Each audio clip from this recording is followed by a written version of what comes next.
Dios les bendiga, hermanos de la Iglesia Bautista Maranata de Mérida.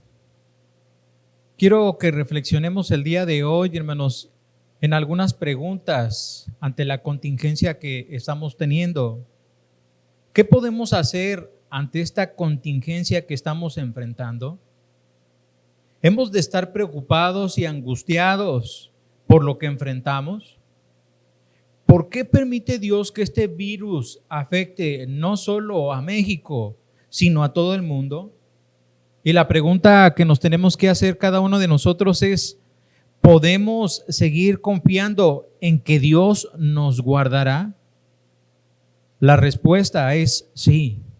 Podemos confiar en que Dios nos guardará. Amén.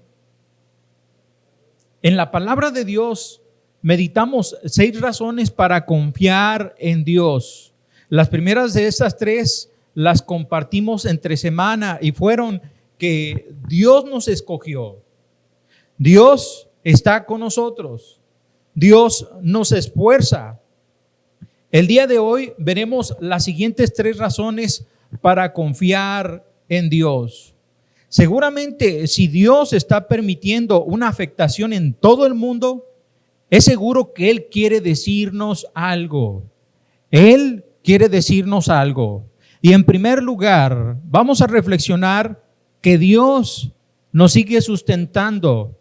Isaías 41, el pasaje base que hemos podido meditar, de los versículos del 1 al 20, nos lo confirman. En especial el verso 10 que dice: no temas, porque yo estoy contigo. No desmayes, porque yo soy tu Dios que te esfuerzo. Siempre te ayudaré, siempre te sustentaré con la diestra de mi justicia. La palabra del Señor en este verso nos dice: siempre te ayudaré, siempre te sustentaré con la diestra de mi justicia. Los problemas pueden desmoralizar a cualquiera, pueden consumir las fuerzas de familias, pueblos, gobiernos, iglesias, de hombres, de mujeres, de jóvenes, de adultos. Pero no debemos de olvidar que Dios siempre nos sustenta, no desfallece, no se fatiga. Dios sigue sustentando a sus hijos en su iglesia. Tenemos que meditar el día de hoy porque estas palabras, aunque tienen ya mucho tiempo escritas, fueron escritas para todos sus hijos. Si estás cansado, si te faltan fuerzas, fortalécete en el Señor. Quiero decirles que al igual que el pueblo de Israel enfrentaba luchas, también hemos de entender que la vida cristiana no se vive sin luchas. Y lo encontramos en los versículos siguientes, 11, 12 y 13. Sígame conmigo allí en Isaías 41, en estos versos. El verso 11 dice: he aquí que todos los que se enojan contra ti serán avergonzados y confundidos. Serán como nada y perecerán los que contienden contigo. Buscarás a los que tienen contienda contigo y no los hallarás. Serán como nada y como cosa que no es aquellos que te hacen guerra. Habrá personas que se enojen, habrá circunstancias, ¿verdad?, difíciles alrededor, personas que obstaculicen incluso tu propia fe. Pero la palabra del Señor, Dios mismo, nos dice que aquellas personas serán avergonzadas y confundidas, serán como nada y perecerán los que contienden contigo. Es decir, en todo momento el Señor nos muestra que Él nos sustenta.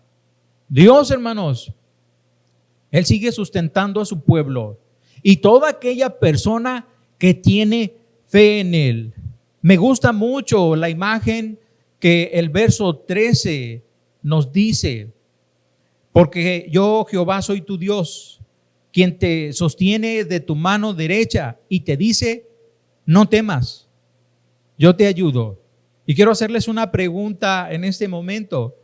¿Recuerdas cuando tomabas de la mano a tu hijo cuando eran niños para pasar la calle. O sea, ciertamente nosotros protegemos a nuestros hijos. Y déjenme decirles que cuando ellos van a pasar la calle, los tomábamos de la mano, se dejaban tomar porque estaban niños, y aunque no quisiéramos, ellos los pasábamos del lugar porque es necesario cuidarlo pues ante el tráfico de los coches. Nuestros hijos tal vez el día de hoy ya están grandes y ellos ya no se dejan tomar de la mano. Imagínate a lo mejor tomar a tu hijo, a tu hija, ¿verdad? De 20 años. De repente no van a querer dejar de hacer, tomarse la mano. Pero déjame decirte que el Señor pone esta ilustración y en una manera de sustento, de cuidado, de protección, Él nos está diciendo que Él toma nuestra mano porque Él nos sostiene.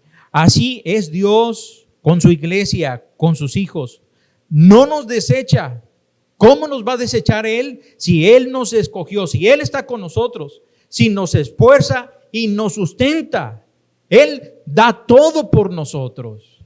Entonces, Dios nos sustenta. Pero en segundo lugar, la palabra del Señor nos dice en el verso 14 que Dios es tu socorro, es nuestro socorro. El verso 14 dice así: no temas, gusano de Jacob, oh vosotros los pocos de Israel, yo soy tu socorro, dice Jehová, el Santo de Israel es tu Redentor. Subrayen ahí en sus Biblias: yo soy tu socorro. El Señor es nuestra ayuda. Él está pendiente de nosotros. Ahora, Dios llama a Israel como gusano, es decir, como pequeño e indefenso para ser pisoteado. ¿Por qué lo llama así? Bueno, muchos reinos han invadido Israel desde antes y después del Señor Jesucristo hasta el día de hoy. Pero hasta hoy Dios ha guardado a su pueblo Israel. Él lo ha protegido en muchas maneras, a través incluso de países que han guardado la vida de este pueblo. De igual manera, la promesa es para todo creyente en Cristo Jesús y para su iglesia. Solamente una promesa del Señor nos dice allí en la Biblia, en Mateo 16, 18. Y yo también te digo que tú eres Pedro, dijo el Señor Jesús, ¿verdad? Se lo dijo a Pedro. Y sobre esta roca edificaré mi iglesia, y las puertas del Hades no prevalecerán contra ella. El Señor Jesucristo, Dios mismo, nos está diciendo que Él es nuestro socorro. Él es el que nos protege, Él es el que nos guarda. Siempre lo va a hacer, siempre nos va a cuidar. Aún ten en cuenta que pasemos cualquier circunstancia difícil, aun cuando personas a nuestro alrededor pues les toque, sean tocadas por enfermedad, el Señor está al socorro nuestro. Cuando te miras y cuando enfrentas un problema, ¿cómo te miras? ¿Grande o pequeño? Es decir, cuando enfrentas una circunstancia difícil en tu vida, ¿te miras grande o te miras pequeño? Seguramente pequeño. Por ello es que recordamos mucho la historia de David y Goliat. Muchas personas, sean cristianas o no, saben de esta historia y nos hacen referencia justamente a que cuando David, siendo pequeño, enfrentó a este gigante, todas las personas en realidad podemos tener seguridad, podemos tener incluso valor, podemos tener fortaleza. Cualquier problema que enfrentemos, aunque sea grande, lo podemos enfrentar. La realidad es que sí somos pequeños, pero cuando tú y yo confiamos en el Señor, cuando verdaderamente confiamos en Él, déjame decirte que nos engrandecemos siendo pequeños. O sea, no pierdas de vista esto. Somos pequeños, pero nuestra grandeza no está en nosotros. Nuestra grandeza está simplemente cuando confiamos en Él. Así que yo te invito, lo que Dios quiere es que tú y yo confiemos en Él. No confíes en ti. Tú vas a hacer todas las cosas necesarias que nos están diciendo para protegernos en esta contingencia. Las hemos de obedecer. Pero sabes, claramente, el Señor nos está diciendo que Él es el que nos engrandece. Él es el que nos cuida, Él es el que nos protege, porque de Él viene todo cuidado. La realidad es que somos personas pequeñas, pero confiando en Dios, es que las personas se transforman en gigantes. Las personas tienen una actitud de victoria. Las personas cambian su angustia por confianza.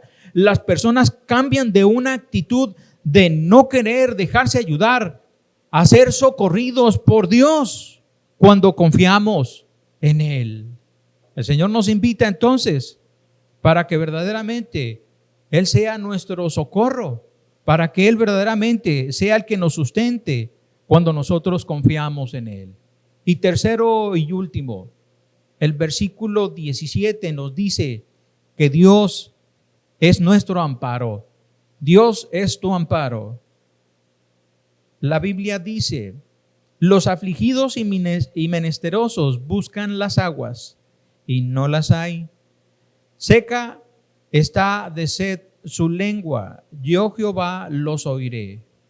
Yo, el Dios de Israel, no los desampararé. Y el pasaje continúa así hasta el verso 20. Pero déjame decirte que desde el verso 1 hasta el verso 20, este pasaje está lleno de esperanza, lleno de aliento, lleno de fortaleza. No en las cualidades de las personas, no cuando nosotros estamos bien en todo momento que pasamos, sino en realidad tenemos fortaleza, tenemos aliento cuando tú y yo centramos nuestra mira en Dios. Necesitamos centrar nuestra mira en Dios. En la semana recibí o me mandaron un testimonio de un reportero que estaba haciendo un reportaje o estaba entrevistando a una persona en España. Y déjame decirte que la persona en España, o sea, estaban en vivo, transmitiendo cada uno en su lugar. La persona en España estaba llorando por toda la situación que estaban enfrentando. Él mismo decía, no tenemos tapabocas, no tenemos aparatos respiratorios. Dice, mis compañeros que estaban sirviendo al siguiente día estaban en la cama, ya enfermos. Y la persona estaba llorando, no se podía contener. Y sabes, me llamó mucho la atención que el reportero dejó de preguntar y simplemente se quedó callado, escuchando y viendo cómo la persona en España lloraba. O sea, esta situación de la contingencia en realidad nos pega y les está pegando a muchos países. Pero cuando tú miras a tu alrededor y ves enfermedad, contagios, miras incluso que te está llegando la enfermedad, pero que personas cercanas se enferman, incluso que mueren, y parece que Dios ya nos dejó.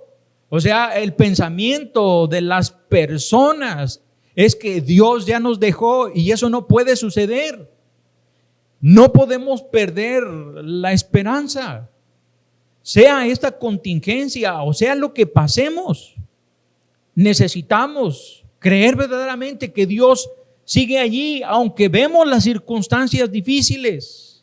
Es difícil ver que Dios es amparo en medio de las circunstancias y nos preguntamos ¿por qué Dios permite esto? Pero yo también te quiero llevar a otra pregunta de reflexión.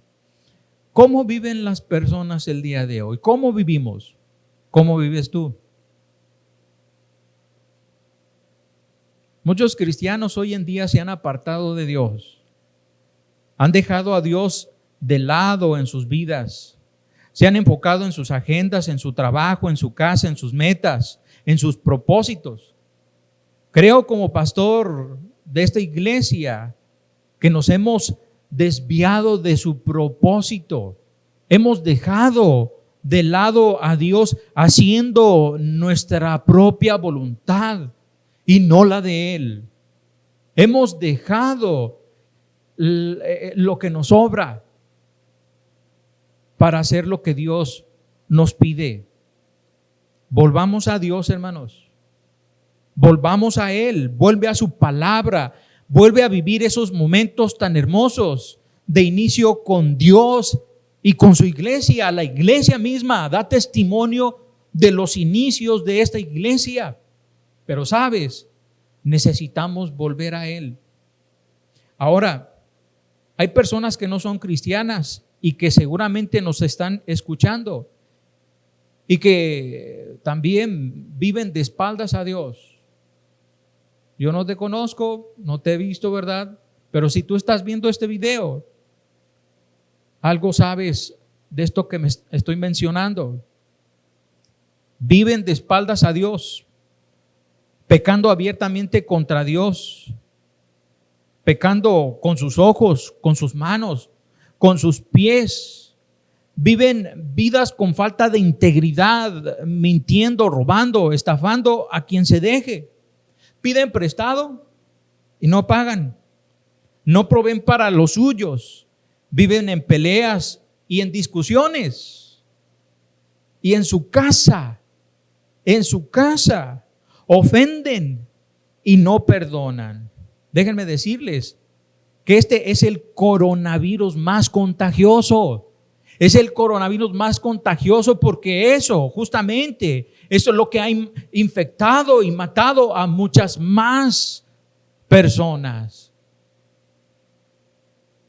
Dios quiere socorrerte, quiere sustentarte, quiere ser tu amparo, pero para que esto suceda es necesario que hagamos dos cosas.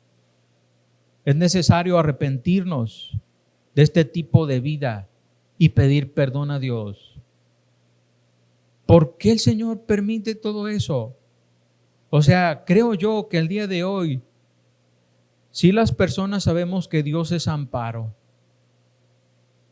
sabemos que Él nos ama, sabemos que Él nos protege, pero también entendemos que hemos fallado. Y cuando fallamos, ¿cómo entendemos estas palabras de Dios? Muchas veces la mira se centra no en nosotros, sino en Dios equivocadamente y lo cuestionamos, pero no alcanzamos a mirar cómo tú y yo hemos hecho lo que no es válido, lo que Dios no quiere. La Biblia dice en el libro de Hechos, capítulo 3, verso 19, así que arrepentíos y convertíos para que sean borrados vuestros pecados, para que vengan de la presencia del Señor tiempos de refrigerio. Cuando yo como, la parte que me gusta de la comida, pues es lo último, el refrigerio, ¿verdad? Como el postre. Y mire, aquí la palabra del Señor lo habla en esta manera, ¿verdad? Cuando nosotros, tú y yo, nos arrepentimos y nos volvemos a Dios, así es esta palabra, convertidos, nos volvemos a Dios. Entonces, de parte de Dios vendrán tiempos de refrigerio, tiempos de bendición. Yo les invito en este momento a que hagamos una oración. Haz esta oración conmigo. Inclina tu rostro y vamos a orar. Padre Dios, Señor Jesucristo, perdona mi vida apartada de ti, Señor, haciendo mi voluntad. El día de hoy me arrepiento y me vuelvo a ti, Señor. Perdona todos mis pecados, Señor. Límpiame. Ayúdame a vivir bajo tu voluntad. Ayúdame a leer tu palabra. Ayúdame, Señor, a congregarme en un lugar donde se predique a Jesucristo. Y te pido, Señor, que me uses para compartir a Jesucristo a mi familia, a mis amigos y vecinos.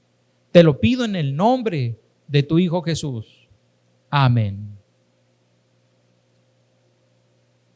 El Señor está con nosotros. Él no nos deja.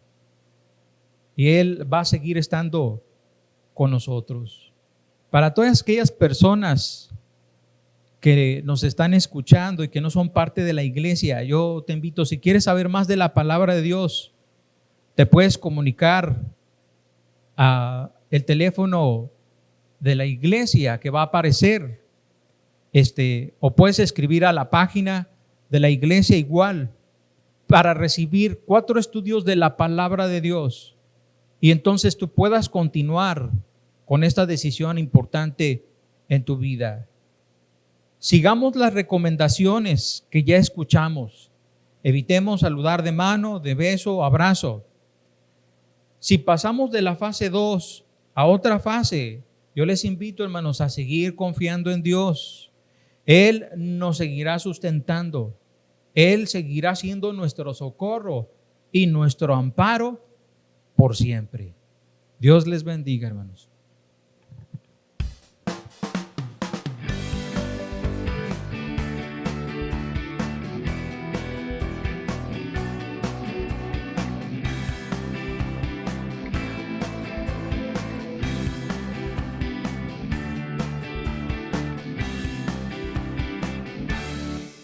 Preparados están los campos a sembrar, la preciosa semilla de Jesús.